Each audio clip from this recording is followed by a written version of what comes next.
אלעד, עיר ואם בישראל. אלעד, העיר שקרובה אליך. מרחק 12 דקות נסיעה בלבד מבני ברק וכמחצית השעה מירושלים, אלעד נמצאת ממש במרכז, עם נגישות מרבית לצירי התנועה המרכזיים של ישראל. באמצע שנות ה-90, עקב הגידול הרב באוכלוסייה החרדית בישראל, הגיעו ראשי הציבור החרדי להסכמה עם הנהגת המדינה בדבר הקמת יישוב חרדי דתי במרכז הארץ בין ירושלים לבני ברק. העיר אלעד הוקמה ביוזמת ראשי וגדולי הדור, וזו עיר ייחודית, והמטרה בזה הייתה כדי להקים עיר של תורה, שאתה קם בבוקר במקום של שלווה, מנוחה, ושאתה בנקיות מכל הלך הרוח של הרחוב. במוצאי חנוכה, ה' בחודש טבת תשנ"ז, הונחה אבן הפינה לאלעד. מאז ועד עצם היום הזה נמשכת תנופת הבנייה והעשייה באלעד. בשנת 1998 אלעד מוכרזת כמועצה מקומית, ועם מלאת עשור להיווסדה, אלעד הופכת לעיר במחוז המרכז בישראל. שטח השיפוט שלה משתרע על כ-2,500 דונם. קצב הריבוי הטבעי שלה ב-2007 הוא הגדול בארץ. עיר פורחת ומשגשגת, דוגמה ומופת לערים בישראל. קצב ההתפתחות של אלעד הוא היה מהמדהימים ביותר שראינו בתקופות האלה. אלעד היא חדה מאוד בנתונים, גם של קצב הגידול וגם מבחינת הגירה חיובית לטובת העיר. נבנו פה ונבנים מאות יחידות דיור חדשות. זה יוצר לנו תהליך שהרבה משפחות צעירות מגיעים לאלעד, וביחד זה נתון חשוב מאוד למערכת החינוך.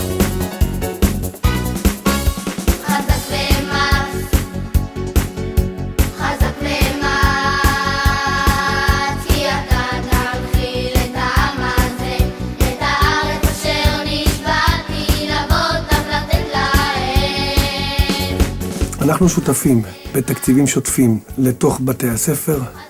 התקציבים האלה ניתנים על ידי עירייה מדי חודש בחודשו לטובת המוסדות. אנחנו שותפים בבינוי מלא בכל מוסד ומוסד. אנחנו שותפים בכל מה שקשור לגני הילדים, גם בתוכניות בינוי וגם בתוכניות נוספות. מבני בתי ספר באלעד הוא פשוט מהפכה אמיתית. אם לפני 3 שנים רוב תלמידי אלעד היו יושבים במבנים יבילים ובקרוונים, אז לקראת השנה הזאת אנחנו יכולים ברוך השם היום לספר ולומר בבשורה חיובית מאוד, שלקראת תום השנה הנוכחית 90% מילדי העיר ילמדו במבני קבע, כשהשאר, שזה 10%, יהיו במבנים יבילים. בעיקרון העירייה שותפה חזקה מאוד בכל מה שקשור בחינוך בתוך בתי ספר.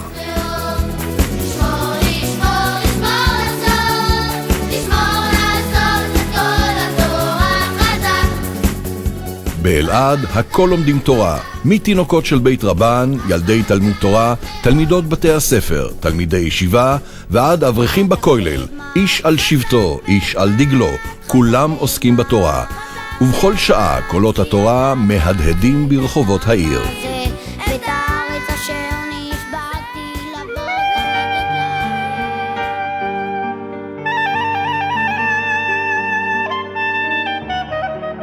תחת דגל יחד שבטי ישראל מתכנסים באלעד בני כל הזרמים המרכזיים ביהדות הדתית, ליטאים וחסידים, ספרדים ואשכנזים, חרדים ודתיים לאומיים. כל אלה מצאו את ביתם בעיר אלעד, חיים בכפיפה אחת בהרמוניה מופלאה, איש איש על פי דרכו ומסורתו מימים ימימה. אין ספק שהעיר הזאת שהגיעה למעמד של עיר בתוך תקופה קצרה, זה אולי כחלום. ובעיר הזאת, ברוך השם, הוקמו מוסדות שנותנים מענה לכל מגוון המגזרים של הציבור.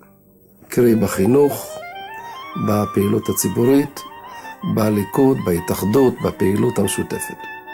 שאין לזה אח ורע בשום מקום. אפשר להגיד שהעיר הזו נהפכה במשך השנים המעטות שהיא קיימת למרכז רוחני בארץ ישראל, עם חן וחסד מיוחד של העיר הזו.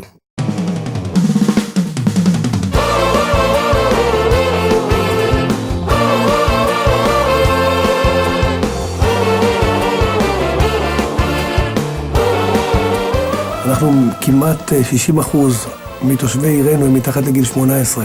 ביטוח לאומי עשה איזשהו תחקיר בנושא הזה. הגדירו אותנו כעיר אלופת הילדים.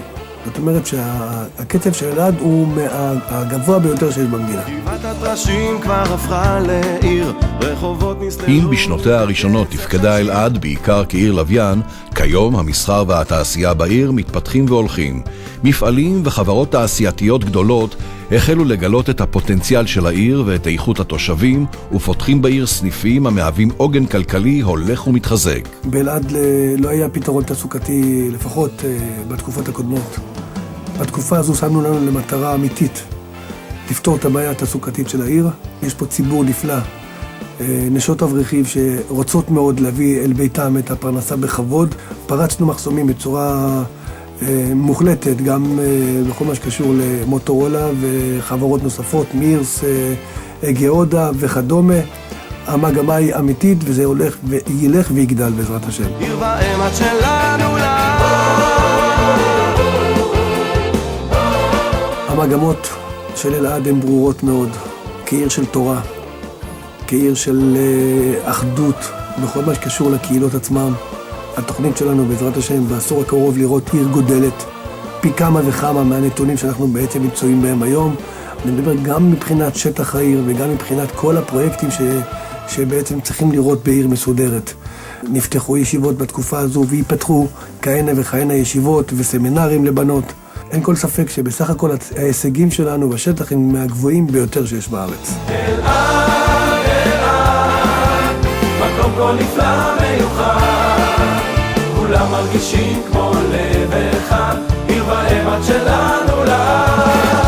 אלעד, אלעד, מקום כה נפלא מיוחד, כאן מזרח מערב מתאחד לא יחדיו, עיר ואמת שלנו לעד.